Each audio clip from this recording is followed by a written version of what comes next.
ये एंगल हो गया थीटा, रॉड के परपेंडिकुलर डायरेक्शन। ये थीटा है तो इधर ये भी थीटा।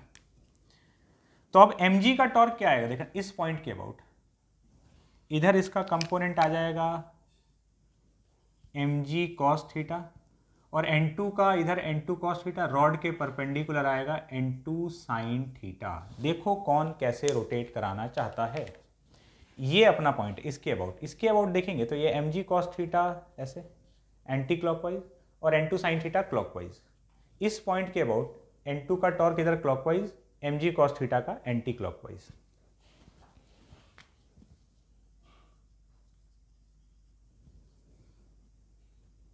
तो लिख देते हैं n2 का क्लॉकवाइज, mg cos थीटा का एंटी क्लॉकवाइज। तो किसी भी एक सेंस को पॉजिटिव ले लें, क्लॉकवाइज को पॉजिटिव ले लिए, तो ये परपेंडिकुलर फोर्स हो गया n2 sin थीटा और यहां से डिस्टेंस हो गया l, n2 sin theta into l minus mg cos theta का टॉर्क एंटी क्लॉकवाइज। तो mg cos थीटा ये परपेंडिकुलर फोर्स हो गया और ये डिस्टेंस हो गया l/2, mg cos theta into l/2 equal to 0। तो n2 का वैल्यू हो गया mg/2 cot थीटा। ये आ गया n2 का वैल्यू, n1 का वैल्यू पहले ही आया था। फ्रॉम इक्वेशन नंबर 1 n2 जो है वो f के बराबर है या f जो है वो n2 के बराबर है। तो f is equals to n2 is equals to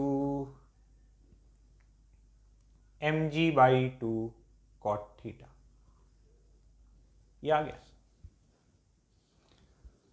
गया नॉर्मल का वैल्यू, n1 का वैल्यू, n2 का वैल्यू और फ्रिक्शन का वैल्यू मिल चुका है। हो गया काम, नेट फोर्स 0, नेट टॉर्क 0। दूसरा सवाल,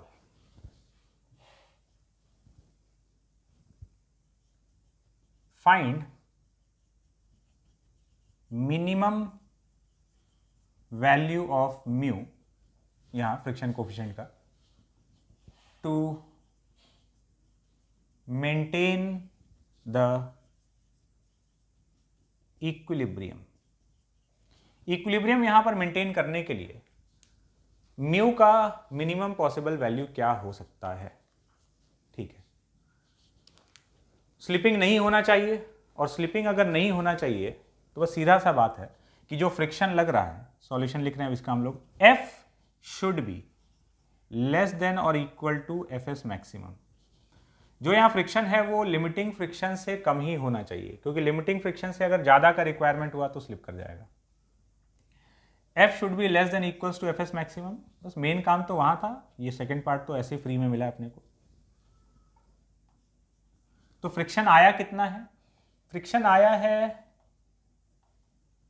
जितना भी आया हो, Fs मैक्सिमम का वैल्यू कितना लिखोगे, तो यहाँ maximum friction mu into n1, तो F should be less than equal to mu into n1। F का वैल्यू है mg/2 cot थीटा is less than equal to mu into n1, n1 का वैल्यू mg, तो mu should be greater than equal to 1/2 cot theta. Mu जो है वो 1/2 cot theta के बराबर या उससे बड़ा होना चाहिए, तो मिनिमम वैल्यू ऑफ म्यू जो है वो 1/2 cot थीटा। अगर म्यू का वैल्यू इससे कम हो गया तब तो स्लिपिंग हो जाएगा। तो ये अपने पास म्यू का मिनिमम पॉसिबल वैल्यू आ गया इक्विलिब्रियम को मेंटेन करने के लिए। बात क्लियर है? चलते हैं आगे, हेडिंग डालेंगे, relation between torque and angular acceleration.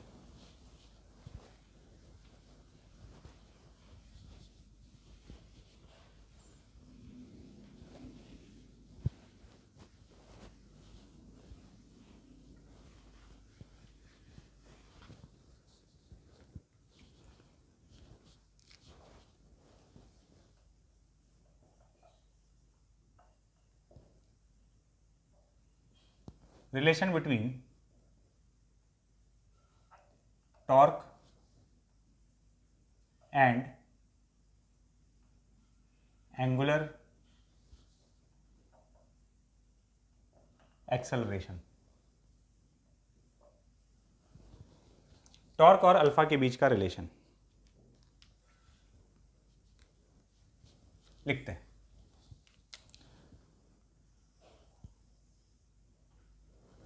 अब एक बात समझना, रोटेशन का दो हिस्सा है, ठीक है। एक है फिक्स एक्सिस रोटेशन और दूसरा है कंबाइंड ट्रांसलेशन एंड रोटेशन। मतलब पहला हिस्सा जिसमें कि बॉडी किसी एक फिक्स एक्सिस के अबाउट रोटेट कर रहा होगा, मूव नहीं कर रहा होगा एक जगह से दूसरे जगह पर, ट्रांसलेटरी मोशन नहीं हो रहा होगा। जैसे कि डोर का मोशन है, डोर खोलते बंद करते हो तो एक फिक्स एक्सिस है जिसके अबाउट डोर सिर्फ रोटेशनल मोशन परफॉर्म कर सकता है, that is fixed axis rotation. Second part है कंबाइंड ट्रांसलेशन रोटेशन, ठीक है। कंबाइंड ट्रांसलेशन रोटेशन जिसमें रोटेशन भी हो रहा है और ट्रांसलेशनल मोशन भी हो रहा है। जैसे व्हील का मोशन, टायर जो होता है, जब गाड़ी चल रहा है तो टायर घूम भी रहा है और आगे भी बढ़ रहा है, तो वो हुआ कंबाइंड ट्रांसलेशन रोटेशन। तो अब जो हम लोग फर्स्ट हाफ में जो अभी बात करने वाले हैं वो सिर्फ प्योर एक्सिस रोटेशन में। प्योर एक्सिस रोटेशन में किसी एक फिक्स एक्सिस के अबाउट बॉडी रोटेट कर रहा होगा, इधर से उधर मूव नहीं कर रहा होगा, ठीक है। उसके बाद हम लोग चलेंगे कंबाइंड ट्रांसलेशन एंड रोटेशन पे। तो अभी हम लोग जितना भी डिस्कशन करने वाले हैं वो सब fix axis rotation. Fix axis rotation में किसी एक एक्सिस के अबाउट बॉडी हिंज्ड है, पाइवोटेड है ना, या फिक्स्ड है जिसके अबाउट वो घूम सकता है।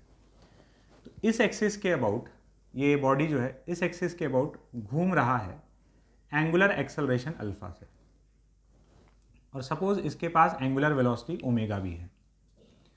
फिक्स एक्सिस रोटेशन का एक कैरेक्टरिस्टिक क्या है समझो, जब भी फिक्स एक्सिस रोटेशन हो रहा है ना, मतलब किसी एक एक्सिस के अबाउट पूरा बॉडी घूम रहा है, तो बॉडी का हर पार्टिकल इस एक्सिस से एक दूरी मेंटेन किए हुए। तो जब ये बॉडी घूम रहा है इस एक्सिस के अबाउट, तो इसका हर पार्टिकल सर्कुलर मोशन कर रहा है। फिक्स एक्सिस रोटेशन में बॉडी का हर पार्टिकल सर्कुलर मोशन कर रहा होता है, और उस सर्कुलर मोशन का जो सेंटर है वो उसी एक्सिस पर आ रहा है जिस एक्सिस के अबाउट बॉडी घूम रहा है। तुम डोर देख लो, अगेन इस एक्सिस के अबाउट घूम सकता है, तो डोर का कोई भी पॉइंट, ये जो पॉइंट है ये सर्कुलर मोशन कर रहा है इतने रेडियस का, ये रेडियस ये इसका सेंटर हो गया। जब भी डोर खुलेगा, बंद होगा, कुछ भी होगा, तो ये पॉइंट यहां से आर डिस्टेंस मेंटेन करते हुए घूम रहा होगा। फिक्स एक्सिस रोटेशन में हर पॉइंट का मोशन सर्कुलर मोशन होता है। जैसे कई बार जब दरवाजा जमीन में सटता है ना, मान लो बरसात के टाइम पे दरवाजा थोड़ा सा फूल गया है ना, और जमीन में सट रहा है, तो हम लोग जब उसको खोलते हैं, बंद करते हैं कई बार, तो जमीन पर निशान छोड़ देता है। तुम देखो निशान जो है वो सर्कुलर आर्क होता है, एकदम परफेक्ट सर्कुलर आर्क होगा। वो दरवाजे के पार्टिकल्स के द्वारा वहां पे बनाया गया निशान है, और वो दरवाजे का हर पार्टिकल क्या कर रहा है, प्योर सर्कुलर मोशन में है। तो ये फिक्स एक्सिस रोटेशन का कैरेक्टरिस्टिक है कि बॉडी का हर पार्टिकल सर्कुलर मोशन कर रहा होगा, अलग अलग रेडियस हो सकता है, क्योंकि एक्सिस से कितनी दूरी पर पार्टिकल है उस पर डिपेंड करेगा उसका रेडियस।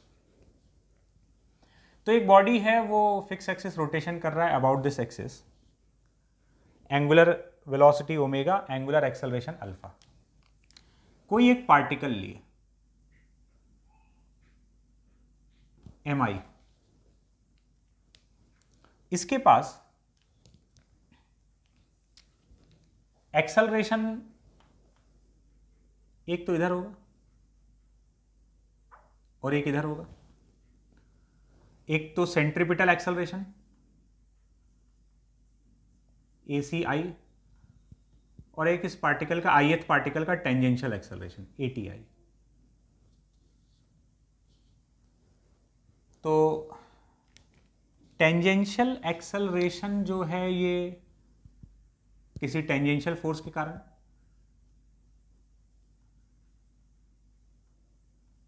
FTI, इस पार्टिकल पर जो टेंजेंशियल फोर्स लग रहा होगा बॉडी की वजह से, उसकी वजह से एक टेंजेंशियल एक्सेलरेशन, और इधर एक सेंट्रीपिटल फोर्स भी होगा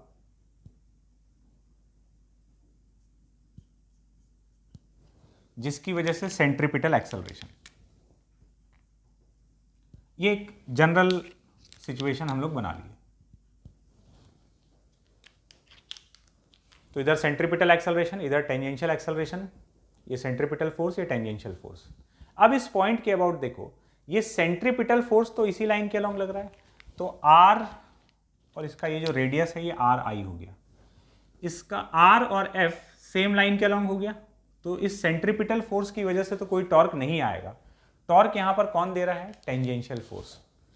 इस फोर्स की वजह से टॉर्क आएगा, तो कितना आएगा? परपेंडिकुलर फोर्स इंटू डिस्टेंस, तो ये एफ इंटू आर आई,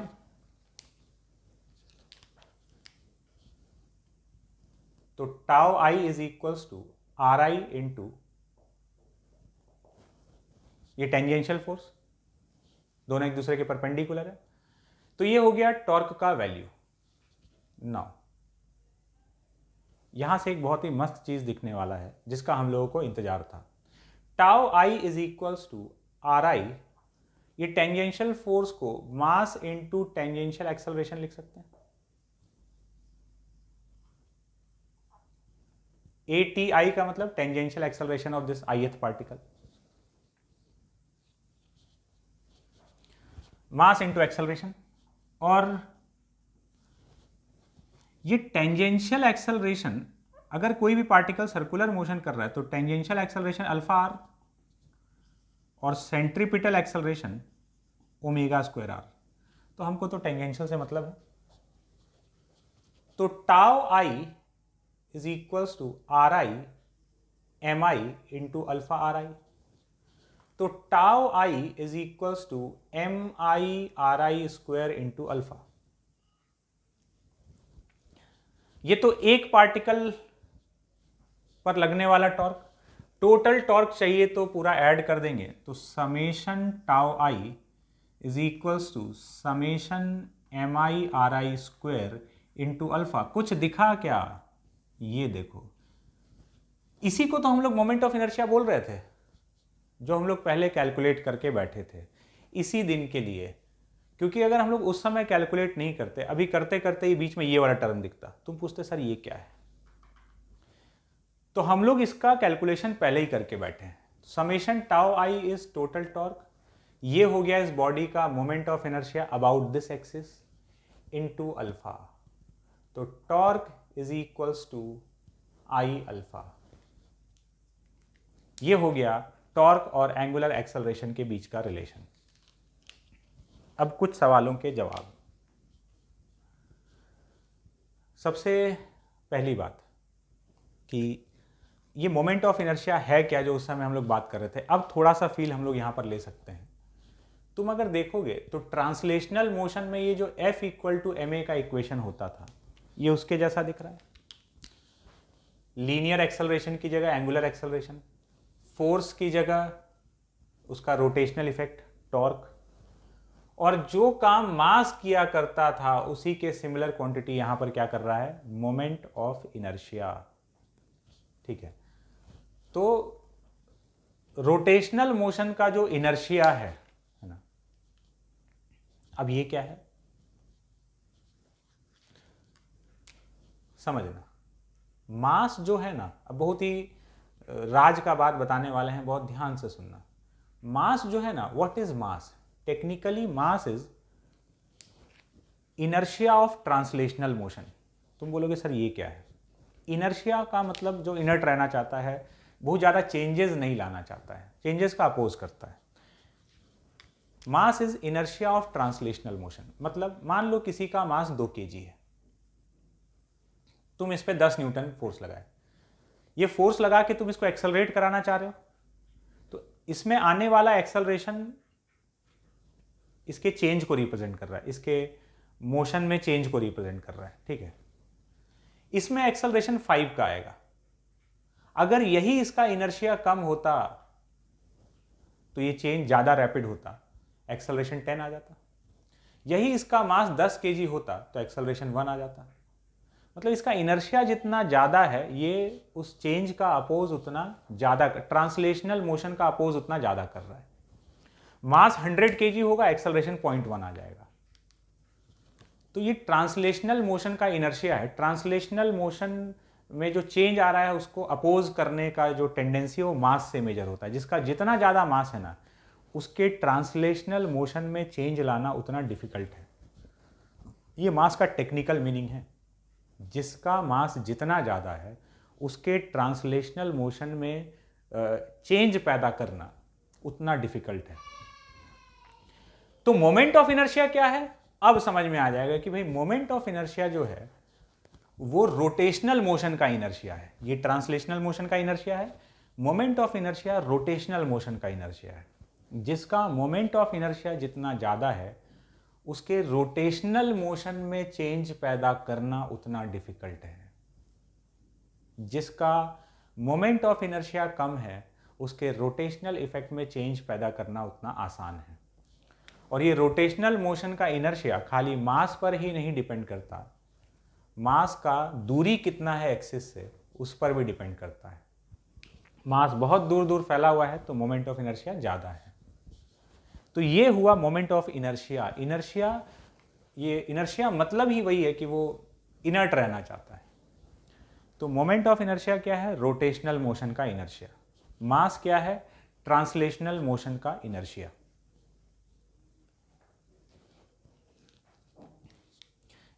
तुम केमिस्ट्री में इनर्ट गैसेस पढ़ोगे या पढ़ चुके होगे। इनर्ट मतलब वो सुस्त रहना चाहता, उसको बहुत ज़्यादा चेंज मत करो, उसके साथ किसी को रिएक्ट मत कराओ, है ना। इनर्ट गैसेस, तो इनर्ट, इनर्शिया, ये सब एक ही चीज़ से आया है। तो जिसका मास जितना ज़्यादा वो इनर्ट रहना चाहता है, उसमें बहुत ज़्यादा चेंजेस वो नहीं लाना चाहता है अपने अंदर, वो चेंज का अपोज करना चाहेगा। तो ये हुआ मोमेंट ऑफ इनर्शिया का मतलब, ठीक है। और अब अपने को टेंशन एकदम नहीं है कि हम लोग सारे ऑब्जेक्ट का मोमेंट ऑफ इनर्शिया कैलकुलेट करके बैठे हैं। इस इक्वेशन के लिए condition, above equation is valid only for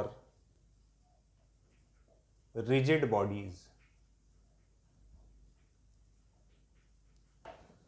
ये इक्वेशन रिजिड बॉडीज के लिए वैलिड है, खाली नॉन रिजिड के लिए अप्लाई नहीं कर सकते।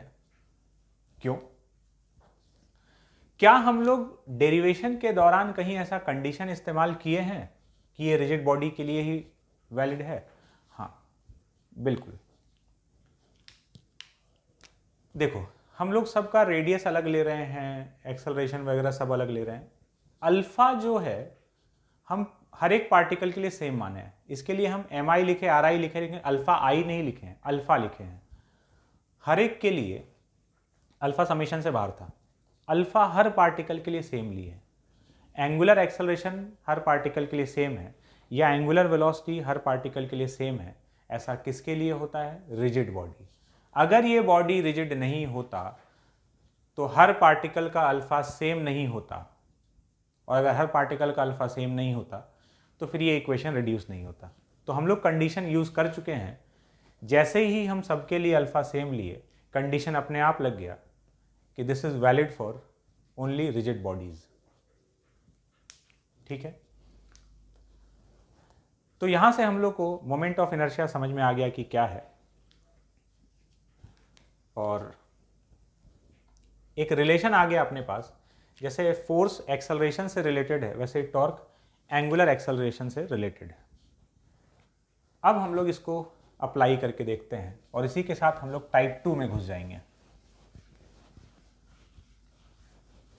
Type 2 hinge force.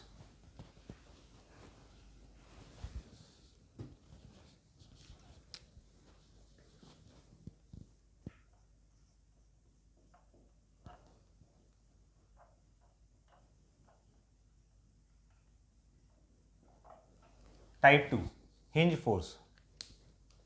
क्या है हिंज फोर्स?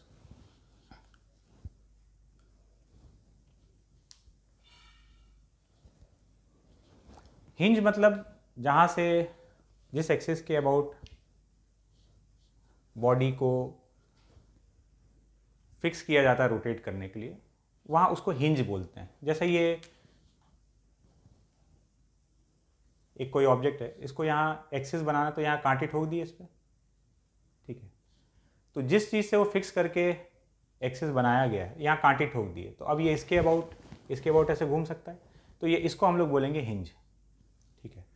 तो जिस एक्सिस के अबाउट बॉडी घूम सकता है या जिस हिंज के अबाउट बॉडी घूम रहा है वो हिंज, या जिसको पाइवोट भी बोलते हैं, PIVOT, पाइवोटेड है, हिंज्ड है, तो वो हिंज या पाइवोट बॉडी पर कुछ फोर्स लगा सकता है, उसी को हम लोग हिंज फोर्स बोल रहे हैं।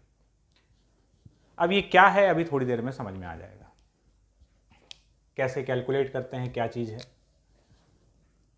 हम लोग एक एग्जाम्पल देखते हैं।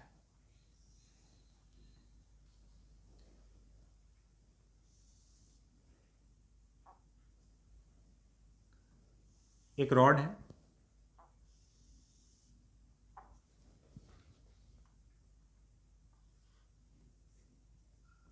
ये यहाँ से हिंज किया गया है, हिंज किया गया है मतलब कांटी वाटी ठोक दिया गया होगा, तो इस एक्सिस के अबाउट ये रॉड घूम सकता है। Mass m, length l, this is released, find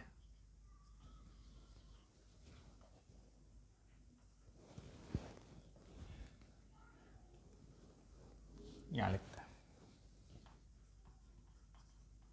first, initial find at t equal to 0, मतलब जस्ट रिलीज करते ही पूछना चाह रहा है।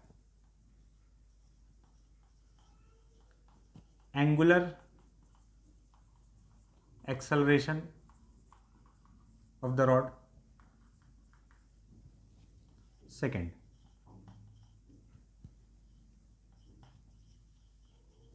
acceleration of center of mass, and third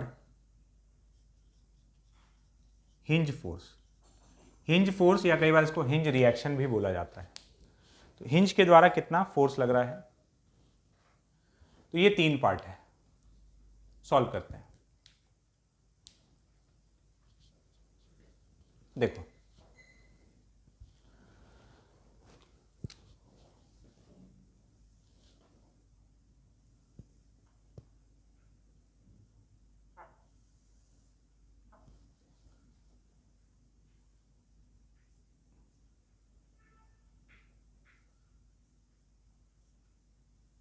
ये हिंज हो गया,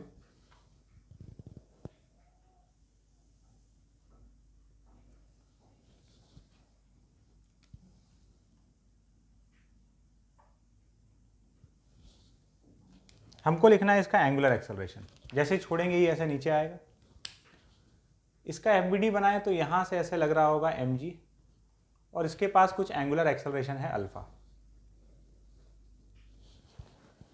अल्फा निकालना है तो हम अप्लाई कर देंगे torque equals to I alpha, torque equals to I alpha किसके अबाउट, अबाउट हिंज। अब ये बात जरा समझ लेना रुक के। अभी तक क्या था, इक्विलिब्रियम वाला केस था, तो हमको नेट टॉर्क 0 करना था, किसी के अबाउट भी कर सकते थे, हम लोग अपने चॉइस के हिसाब से पॉइंट ले रहे थे। अब क्या है, अब फिक्स एक्सिस रोटेशन हो रहा है, बॉडी घूम रहा होगा। अब हम लोग किसके अबाउट टॉर्क लिखेंगे, ऑलवेज जब भी बॉडी हिंज्ड है हमेशा हिंज के अबाउट ही टॉर्क लिखना। जब भी ये torque equals to I alpha लिख रहे हो, ऑलवेज अबाउट हिंज, किसी और पॉइंट के अबाउट क्यों नहीं। तो सुनो, इसके 2 कारण हैं, ठीक है, 2 कारण जो हम लोग को ऐसा करने से रोकता है। किसी और पॉइंट के अबाउट जब टॉर्क लिखने जाओगे तो क्या होगा, समझना, ये हिंज भी कुछ फोर्सेस लगा रहा होगा। कहाँ लगा रहा है पता नहीं, मान लो ऐसे ऐसे, एक वर्टिकल में लगा रहा है, एक हॉरिजॉन्टल में लगा रहा होगा, ऐसे कुछ मान लिए। इधर mg लग रहा है, अगर हम किसी और पॉइंट के अबाउट लिखे, किसी भी और पॉइंट के अबाउट, तो ये हिंज फोर्सेस का टॉर्क इस बॉडी पर आएगा, जो कि अभी तो हमको पता ही नहीं है वो हिंज फोर्सेस कितना है।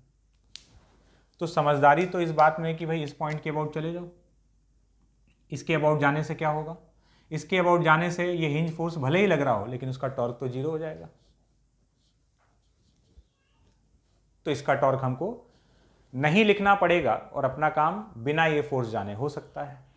ये तो कारण नंबर 1 था कि भाई हमको हिंज फोर्सेस नहीं पता, किसी और पॉइंट के अबाउट जाएंगे तो हिंज फोर्स का टॉर्क भी लिखना पड़ेगा। दूसरा बात ये है कि ये बॉडी का ये वाला जो पॉइंट है ना, इसका एक्सेलरेशन 0 है, बाकी हर पॉइंट का कुछ ना कुछ एक्सेलरेशन है। तो तुम जैसे ही किसी और पॉइंट के अबाउट जाओगे तुम नॉन इनर्शियल फ्रेम में चले गए, और जब तुम किसी और पॉइंट के अबाउट जा रहे हो तो नॉन इनर्शियल फ्रेम हुआ, तो अब एक सूडो फोर्स आ जाएगा और तुमको एक सूडो फोर्स भी लगाना होगा और उसका टॉर्क भी लिखना पड़ेगा। ये एक और झंझट। यही एक पॉइंट है जिसका एक्सेलरेशन 0, ये हमेशा फिक्स्ड है, तो इसके अबाउट लिख रहे हैं तो सूडो फोर्स का झंझट ही नहीं है। तो ये पॉइंट तो बड़ा मस्त पॉइंट है, इसके अबाउट हिंज फोर्स का टॉर्क भी 0 और इसके अबाउट सूडो फोर्स भी नहीं आएगा। तो इसीलिए हमेशा जब भी अब फिक्स एक्सिस रोटेशन का बात हो रहा है, अब बिना सोचे समझे हमेशा हिंज के अबाउट ही लिखना है अगर टॉर्क लिखना है तो लिख देते हैं torque equals to I alpha. अब यहाँ से कुछ भी लग रहा हो अपने को नहीं पता, मतलब भी नहीं है। एम जी ये डिस्टेंस L/2, तो टॉर्क का वैल्यू हो गया mg इंटू L/2। उद्घाटन हो गया मोमेंट ऑफ इनर्शिया का, देख लो I इंटू अल्फा, इस वाले एक्सिस के about passing through one end and perpendicular to the rod, moment of inertia ml²/3 into alpha. Alpha is equals to 3g/2l।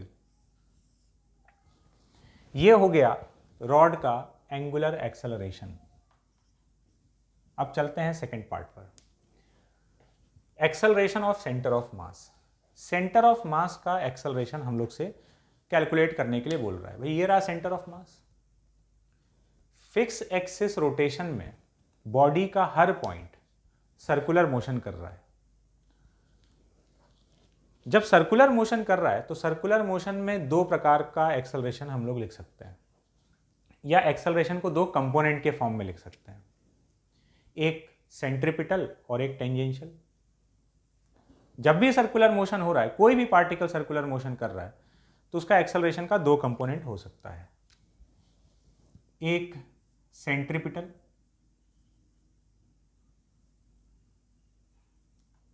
और एक टेंजेंशियल।